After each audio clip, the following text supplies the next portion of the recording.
শনিবার দিনকে আমরা গেছিলাম শান্তিনিকেতন সোনাঝুরি ঘাট। তো দেখো সবার প্রথমে আমাদের দুজনকে দুটো গামছা নিতে বাধ্য করেছে একটা লোক।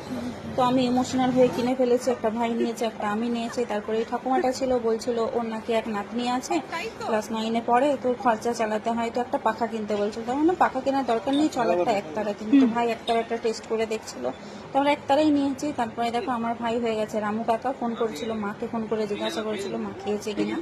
তো দেখো দেখতেই পাচ্ছ রামু কাকা ভার্সন 2। তারপর আমার ছেলে কিনেছিল একটা এই দেখো তরোয়াল, তো সেটা নিয়ে আমার ভাই হয়ে গেছিল বাহুবলী।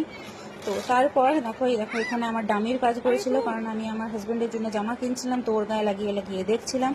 আসার সময় দেখো আমরা বেলিয়া করে লালুর চা খাওয়ার জন্য দাঁড়িয়েছিলাম, আর চাটা আমার এত ভালো লেগেছিল, আমি একটার বদলে দুটো খেয়েছি। আর এদের ভাই বোনের ভালোবাসা দেখো, এরা চপ খাওয়াচ্ছে, মানে পুচু আমার বেটুকে চপ খাওয়াচ্ছে। আর এই দেখো লালুর চা, তোমরা কে কে লালুর চা চেনো কমেন্ট করে আমাকে জানিও। দেখো আমার অবস্থা পুরো খারাপ, আর ওই গামছাটার জন্য আমি পুরো লাল হয়ে গেছি। তো চাটা তো আমার অসাধারণ লেগেছে, তো খেলাম আমি চা, কে কে খেয়েছো কমেন্ট করে জানিও। আর তারপরে দেখো আমার পাশে রামু কাকা দাঁড়িয়ে আছে টাকা দেওয়ার জন্য আর এই কাপ ফেলার জন্য। তো পুরো ব্লগটা তো এডিট করতে পারছি না, তো ছোট করে আজকে একটা ক্লিপ দিলাম। আর এই দেখো আমার ছেলে পর্যন্ত দুটো চা খেয়েছে।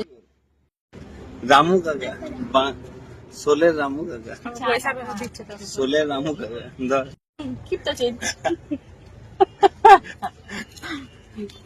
এখানে চলছিল বেটুর আর পুচুর গানের কম্পিটিশন, তো ওটা শুনতে শুনতেই বাড়ি যাচ্ছি। কাল পুরো ব্লগটা দেওয়ার চেষ্টা করবো। আজকের জন্য বাই, টাটা।